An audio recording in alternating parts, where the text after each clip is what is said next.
Le texte pour aujourd'hui vient de l'Épître aux Romains, le 5e chapitre. Ainsi donc, déclarés justes sur la base de la foi, nous avons la paix avec Dieu par l'intermédiaire de notre Seigneur Jésus-Christ. C'est aussi par son intermédiaire que nous avons accès par la foi à cette grâce dans laquelle nous tenons ferme. Et nous plaçons notre fierté dans l'espérance de prendre part à la gloire de Dieu.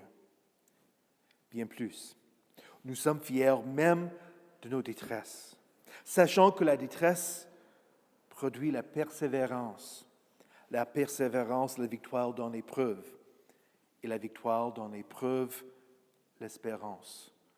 Or, cette espérance ne trompe pas, parce que l'amour de Dieu est déversé dans notre cœur par le Saint-Esprit qui nous a été donné.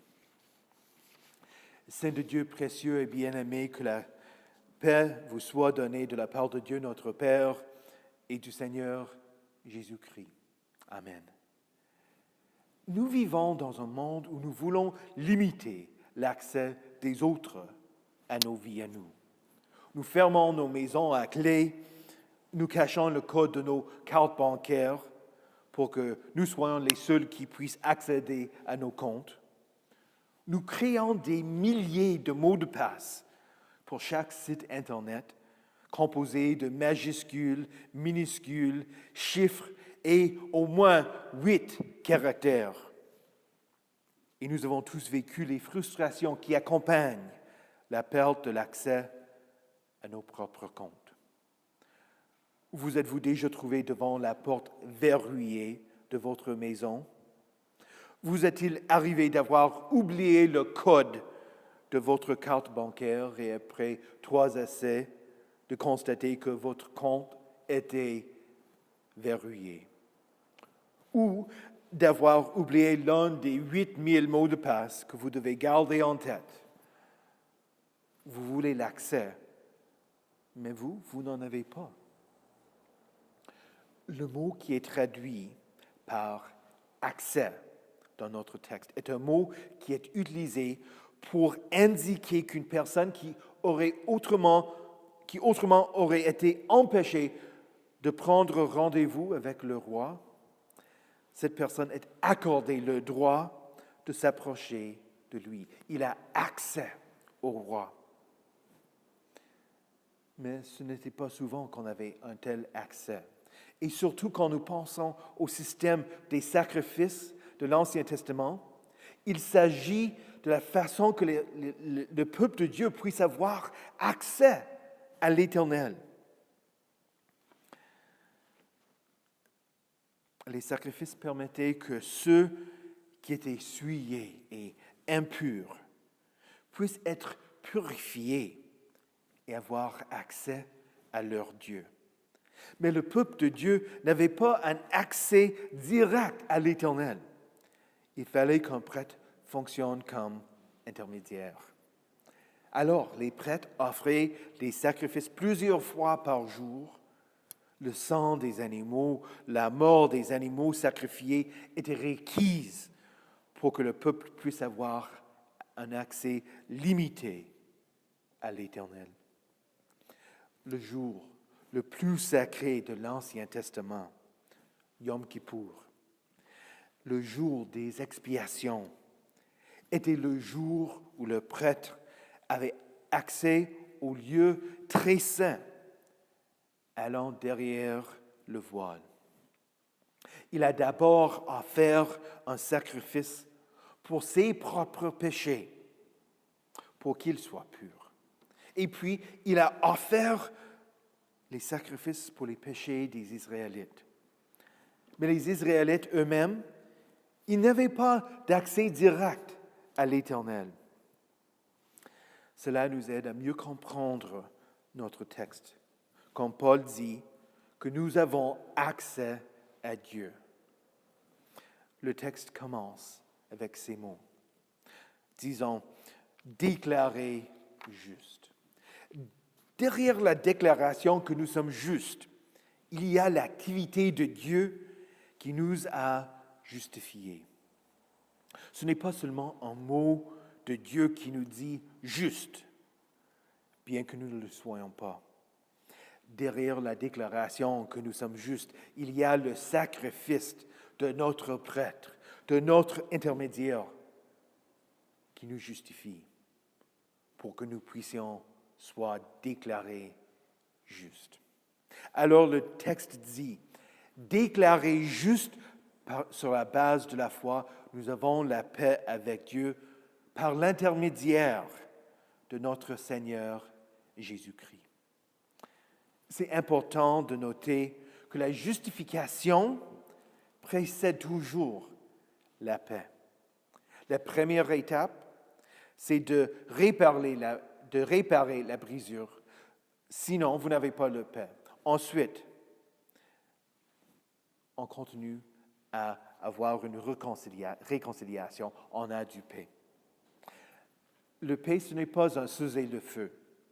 S'il y a seulement une trêve où on arrête de tirer, la bataille peut recommencer à tout instant. Prenons l'exemple de deux enfants qui se battent.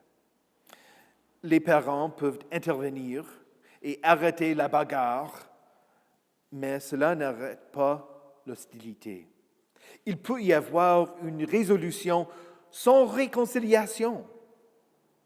Vous n'avez pas de paix avant qu'il y ait une réconciliation, une réparation des relations entre les combattants. Sans être réconciliés avec Dieu, la résolution ne sera que la condamnation et le jugement éternel de Dieu. Et vous ne pouvez pas initier la réconciliation avec Dieu. Dieu nous a réconciliés avec lui par Jésus-Christ. Cela ne relève pas de nous. Dieu était en Christ. Il réconciliait le monde avec lui-même en ne chargeant pas les hommes de leurs fautes. Notez que sans Jésus comme intermédiaire, il n'y a pas de paix avec Dieu. Soyez réconciliés avec Dieu. Celui qui n'a pas connu le péché, il l'a fait devenir péché pour nous,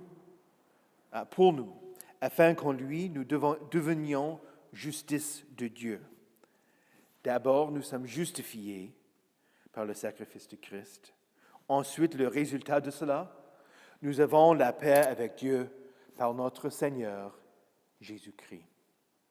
Et alors, nous avons accès par la foi à cette grâce dans laquelle nous tenons ferme. Permettez-moi de renforcer ce point-ci. Notre texte dit « nous avons accès ». Et la traduction est juste, mais nous continuons à avoir accès à Dieu. C'est une nuance de notre texte.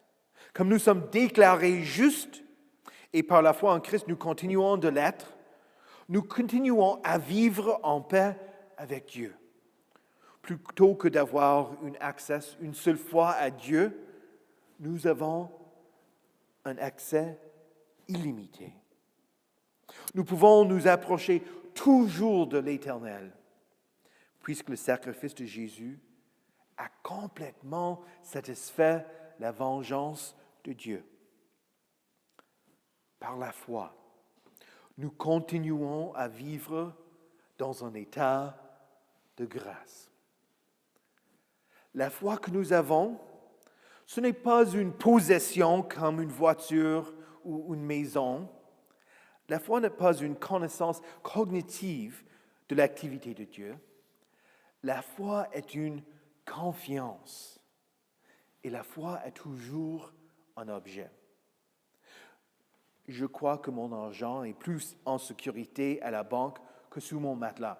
Alors, j'ai confiance que la banque va protéger mes biens. L'objet de ma foi, c'est la banque. Ou bien, je crois que les ceintures de sécurité peuvent me sauver la vie si j'avais un accident. Alors, j'en mets quand je suis dans une voiture. L'objet de ma foi, c'est les ceintures de sécurité. quand on parle de la foi, et en particulier de la foi chrétienne, l'objet de notre foi est toujours Jésus. Ce n'est pas une foi aveugle, mais qui est enracinée dans les prophéties de l'Ancien Testament et l'accomplissement dans la vie, la mort et la résurrection de celui qui les a accomplis, Jésus. C'est une foi qui reçoit toujours de la main de Dieu, parce que nous ne pouvons pas la posséder ou la garder. La foi, nous ne pouvons pas le tenir en main. Nous sommes toujours et ont besoin de recevoir de la main de Dieu. Tout cela est important pour bien comprendre la dernière partie de notre texte qui dit: nous plaçons notre fierté dans l'espérance de prendre part à la gloire de Dieu. Mais notre fierté n'est pas que l'Éternel va nous sauver de toute difficulté de cette vie, mais que nous avons l'espérance de prendre part à la gloire de Dieu. L'espérance est sûre et certaine, enracinée dans la promesse de Dieu. Qu'est-ce que cela veut dire pour nous dans cette vie? L'accusation du monde, c'est soit que Dieu est impuissant et incapable de nous aider dans nos difficultés, soit qu'il ne s'intéresse pas à nous et nous laisse abandonnés comme orphelins. Notre texte répond: bien plus, nous sommes fiers même de nos détresses, sachant que la détresse produit la persévérance, la victoire dans l'épreuve, et la victoire dans l'épreuve, l'espérance. Qu'est-ce que c'est que l'espérance? L'espérance a comme point de départ une promesse. Nous lisons dans l'Épître aux Romains, au chapitre 8, c'est en espérance que nous avons été sauvés. Or, l'espérance qu'on voit n'est plus de l'espérance. Ce que l'on voit, peut-on l'espérer encore? Mais si nous espérons ce que nous ne voyons pas, nous l'attendons avec persévérance. Dieu n'a pas promis que nous n'aurons pas de soucis dans cette vie. Dieu permet les détresses, les défis, les difficultés de la vie.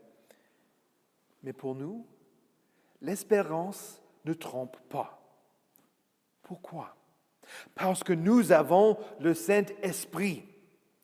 Ce n'est pas par hasard que Paul a choisi le mot « déverser » dans notre texte. C'est un rappel que nous avons reçu le Saint-Esprit au moment de notre baptême. Nous avons la certitude que nous avons accès à Dieu par la foi à cette grâce. L'amour de Dieu n'est pas certain par rapport aux circonstances de la vie, mais par les promesses offertes dans le baptême, par le salut qui vient par Jésus, par la certitude du Saint-Esprit. Quand nous parlons d'accès, nous, dans nos faiblesses, nous savons que nous pouvons perdre accès, même à nos propres comptes. Mais l'accès à Dieu, la bonne nouvelle, c'est que l'accès à Dieu ne dépend pas de nous, mais de notre Seigneur qui tient les clés. C'est lui qui ouvre et personne ne pourra fermer. C'est lui qui ferme et personne ne pourra ouvrir. Nous avons, au moyen du sang de Jésus, une libre entrée dans le sanctuaire par la route nouvelle et vivante qu'il a inaugurée pour nous au travers du voile, c'est-à-dire de sa chair. Jésus nous donne accès à l'Éternel, un accès illimité. Au nom de Jésus, Amen.